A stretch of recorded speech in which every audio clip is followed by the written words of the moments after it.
Ayan guys, pakita ko kung paano ako magluto ng chicken wings. Ayan guys, konti lang yung kawali ko. Ayan, ilalagay ko na yung bawang guys. Bawang, luya. Ayan, luya guys. Ayan, yung luya ko. And of course, sibuyas. Ayan.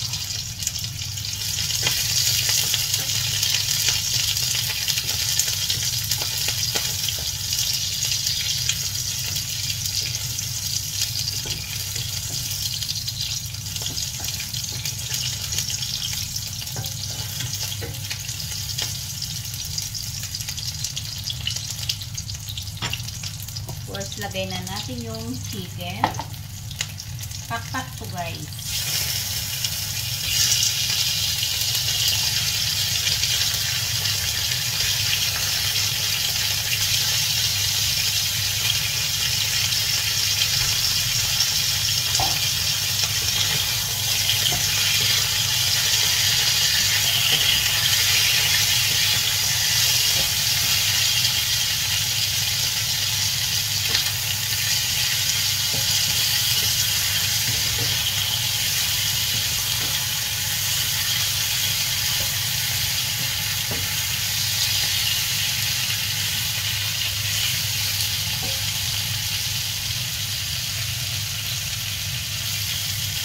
Guys, ilagay na natin ang ating wine.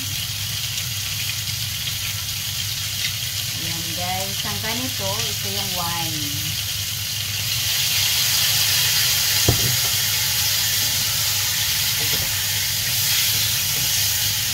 Ayan guys,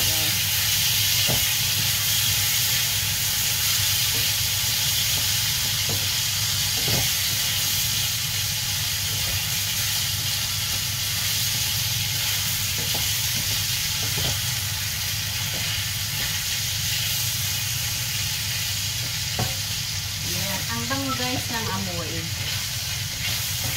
Ayan. So, lalagyan ko na siya ng dark soy sauce. Tsansahin nyo na lang guys. Ako sinatsansa ko na lang.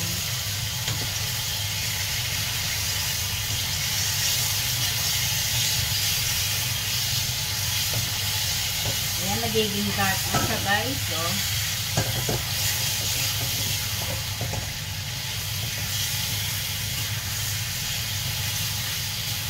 ayan guys. Of course, lalagyan ko siya ng sugar.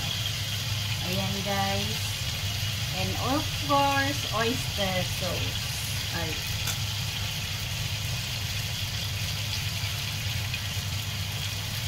Ayan, oyster sauce yun guys. And of course, lalagyan ko siya ng hot water. Ayan, lagyan nyo siya ng tubig. Ayan, pinakulo ko na yung tubig guys para mabilis. And mas maganda pag kulo na yung tubig. Eto na guys, hanggang maluto na siya. Ayan. And meron pa tayong ingredients na isa. Ito yung chicken powder. Kailangan yung sweet, little bit sweet and little bit salt. Dapat ano sila, yung bang anong tawag yun sa Tagalog? Yung aginagaw tikwa. Aginagaw tisam itken. Aginagaw tisam itken. Apgad nga batik. Kaslas jay kuma. And of course, ganyan. Pahinaan ko lang yung apoy guys. Para hindi siya, para maluto. Kasi pagka malakas yung apoy, maubos na yung tubig, hindi pa maluto yung chicken wings. So, kailangan ganyan lang guys, kaliit. Hanggang maluto na yan. Yan, hanggang maluto na yan guys. Yan. Ganyan lang siya guys. Kasi yung takip nito nabasag ko guys. Kaya wala siyang takip. Ganyan lang siya. Oh. Ganyan lang ka, ano yan, yung kinalabasan. Yan guys. Oh. Ayan. Ang aking dark soy sauce chicken. Masarap siya guys. Sa atin parang adobo ito sa atin sa Pilipinas. Pero pag tinawag kasi nila ito is dark chicken dark soy sauce. Ito tawag nila. Kaya yan guys. Idea sa mga wala nang maisip na lulutuin sa araw-araw na pagluluto guys. Dahil mahirap din ang mag-isip ng lulutuin araw-araw na ipakain sa mga amo guys. Kaya ito.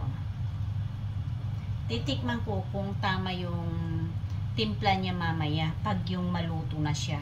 Kasi pag ganitong niluluto mo pa lang na marami pa siyang tubig, hindi mo matitikman kung tama yung lasa.